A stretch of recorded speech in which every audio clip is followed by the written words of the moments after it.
have a situation like we have today, where our speakers drop, what we don't do is just stare at each other. Now is the time for an educational. Now is the time for us to hone our craft, to prepare to give speeches. As I told you last week, the process of Toastmasters is you read professional material, you practice, and you get evaluated. Well, what do I mean by you practice? You practice by developing a speech, giving it in front of a live audience. And usually before the live audience part, there's you practice in front of a mirror. Some people skip that step, that's okay. Today I'm going to do what I call Speechcraft. I'm going to go through with you the process of making a speech. Now, when I was at Odette Toastmasters, we have a lot of students, and I would frequently sit down with people and help them make their first, second, third speech. We're going to go through that process today. So I need you to have pen and paper. Does anyone not have these two requirements? Now, as far as paper goes, here's the backside. Pen? I got it. Anyone else need a pen? I always have extras. Paper. I got this. Pen. Mitchell, need a pen? Yes. You want it? Pen? Oh, you have? Okay.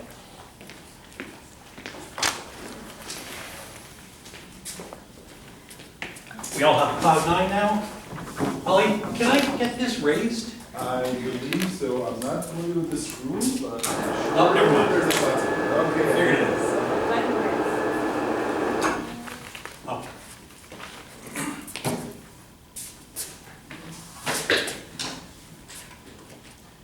I use the process of brainstorming when I'm making speeches. You think, that's that thing I learned when I was a kid. And I don't use it very much. Why do we use brainstorming? Anyone know? Why do you brainstorm? Brian? Just to get some ideas out. To get ideas, get something on paper. A blank piece of paper doesn't look like it, but it's very intimidating. The endless possibilities are endless challenges. It's one reason. Second reason, very important reason, is we all have a filter in our brain. The filter says, it's not good enough. And so, when someone says something and you have this joke that comes to your mind, that filter kicks in and says, no, that's not very funny. That's offensive, whatever. Filter's good. But it also stops you from getting ideas. And so when we brainstorm, we're connecting with our creative side. We're shutting that filter off and saying, let's just get stuff out there. Here's the beauty of it. It doesn't matter what you put in the paper. You're not talking about everything on the paper. You're mining for gold. It doesn't matter if there's a bunch of coal in the process. A bunch of bad ideas don't matter. Okay, so first step, what am I going to talk about? To see the idea first, before we get into the brainstorm, what kind of things should you talk about? Things you know about? Things you like talking about? If you don't like talking about Russian literature, don't talk about Russian literature. Some of the best speeches are going to be personal speeches. You're trying to connect with the audience. You connect with the audience best when you're talking about things you've done in your life. And a lot of people, when I say, you should talk about something you've done in your life, they say to me, I haven't done anything in my life. Nothing at all. Never climbed Mount Everest. Never flew an airplane myself. Yeah, most of the audience haven't either though. And so you don't really connect when you're talking about these bizarre things, these unique things. Quite frankly, if you have climbed Mount Kilimanjaro and you get up here and tell us about it, it's interesting, but it has the danger of coming off bragging. Whereas you want to tell a story when you're in line at Tim Hortons, you didn't quite have enough money, and the guy behind you said, oh, here's 50 cents. Well, that's a much more relatable story. It's the kind of things that happens every day. This human connection that we have with other people. That's the kind of stuff the audience wants to hear. Okay. So, you're looking for things that connect with the audience, ideally some kind of personal relevance, something you like talking about, and you think maybe the audience will find interesting. Okay, so if you have a unique perspective, they probably want to hear that. It doesn't have to be a unique experience, necessarily, but a unique perspective. Okay, so we're going to start right now. I want you to get your pen, paper. Mr. Timer, 2 minutes on the clock. I want you to write down as many things as you can in 2 minutes, things you might want to talk about.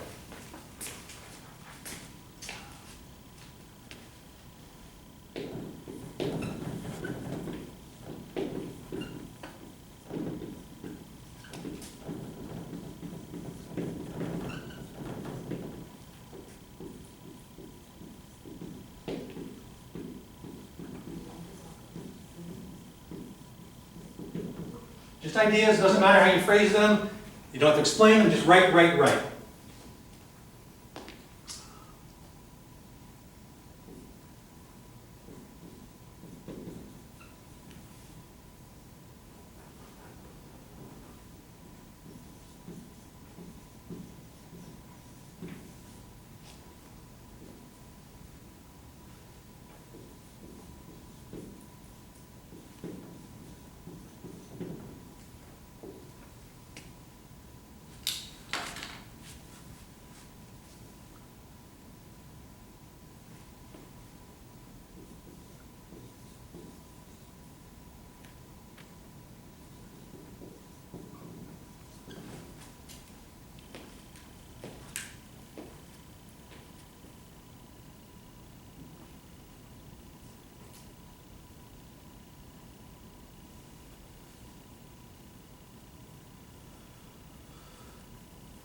How's our time going there, Matthew?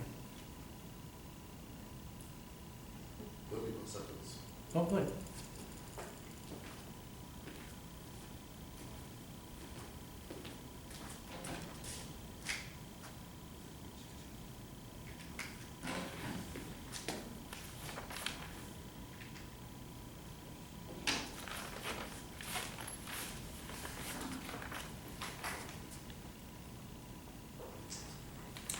Okay, so hopefully you have some ideas. I shoot for around 10, but when you reach the point where you're going, that's probably time to stop. You've got your creative limit. When you write the ideas down, you do not judge them. You just write. Then, it's time to be analytic. Then it's time to judge the ideas. Now you go mining. I use a very simple system, 0, 1, 2. If something is 0, it's basically of no further use. Maybe it helped the process, maybe it didn't. Like, we don't know how the brain works. If it's a 2, I feel like I can make it a speech right now. I'm ready to proceed with this.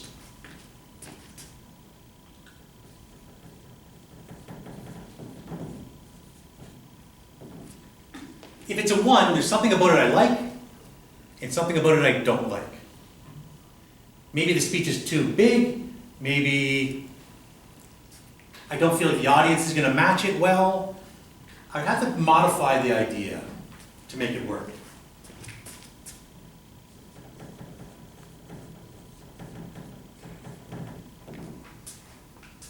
So these are my ideas. I would go through and I'd rate them 0, 1, 2. So with each of your ideas, I want you to go through and ask yourself, do you feel like you could proceed on to making this into a speech? Do you feel like I really don't want to talk about this now that I think about it? Or do you think, hey, I put some work in, I could make this a good speech. Go through.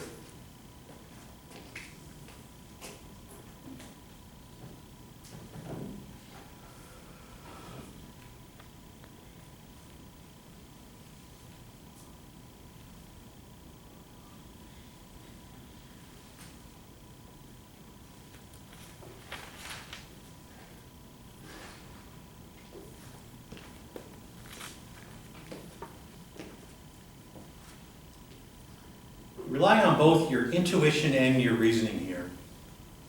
If there's a logical reason why you shouldn't give it, put it at 0. If there's a logical reason why you think this is a really good speech, give it a 2. But also if your intuition tells you,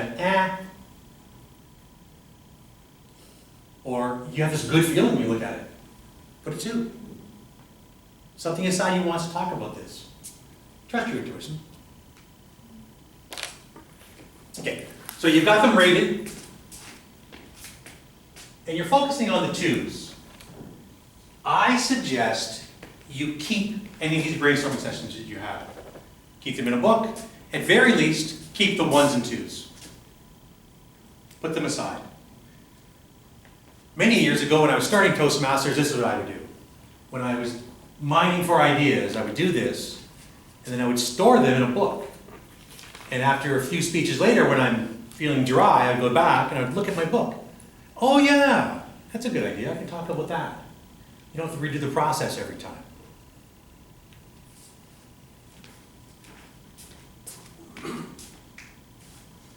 So you take the idea you want to talk about, and that becomes your entire focus.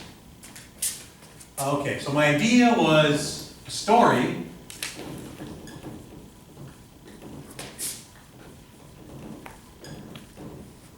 112 through Georgia. It's a story about when I was 9 years old, my mom took 9 of us in a little Fiesta down to Florida. Fiesta's not a big car. No AC, no radio, 6 kids, 3 adults.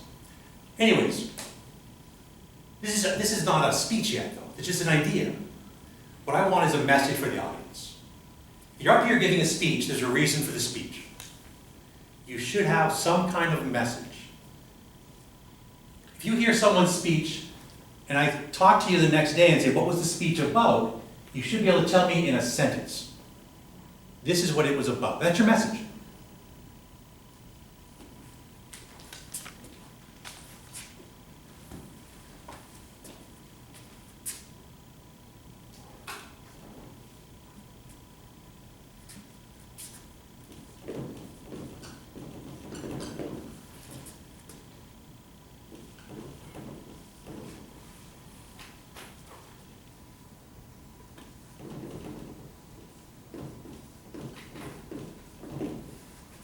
So maybe I take this idea, this story of mine, and I condense it down to adversity adds enjoyment. That's my message. Then from there, I'm into hamburger paragraph mode. You've all seen the hamburger paragraph in high school? No. You've not even been to high school? What? Or they stopped teaching it? Okay, the hamburger paragraph. Or hamburger, not paragraph, hamburger essay? Yeah. Looks like that. Where you have your intro.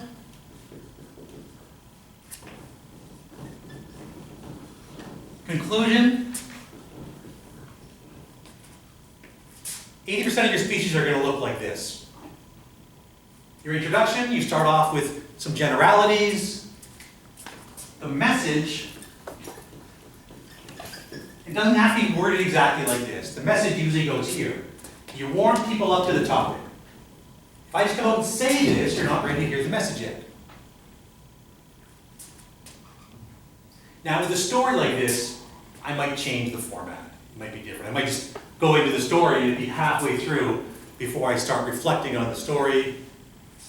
But most speeches are going to be like this. The message comes here. You warm people up. I start by building the message first. Then 3 points that support my message.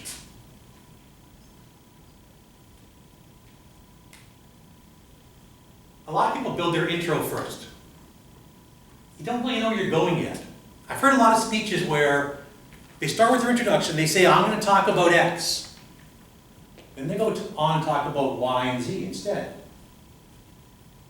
And when I talk to them afterwards, or evaluate their speech and say, well, you didn't do what you said you're going to do, their first thought is, oh, I should have done what I said I was going to do. That's backwards.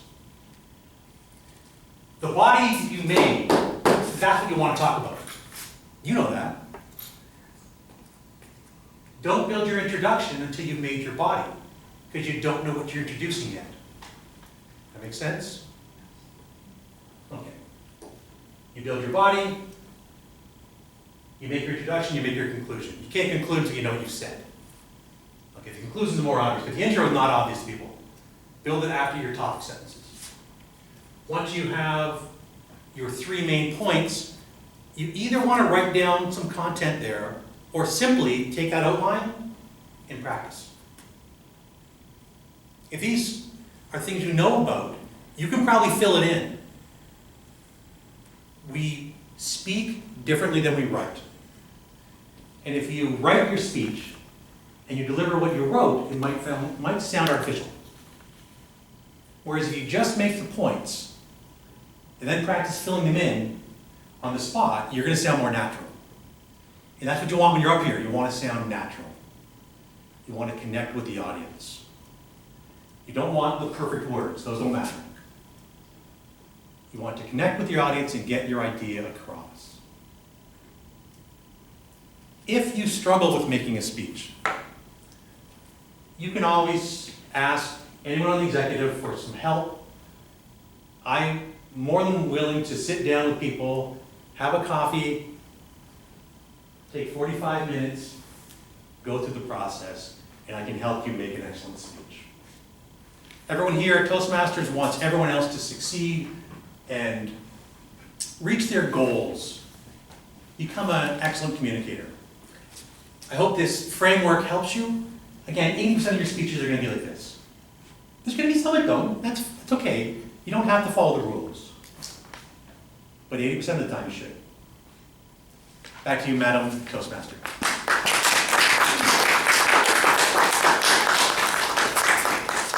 Thank you, Ron, for sharing such wonderful speech and assisted us with making our own speech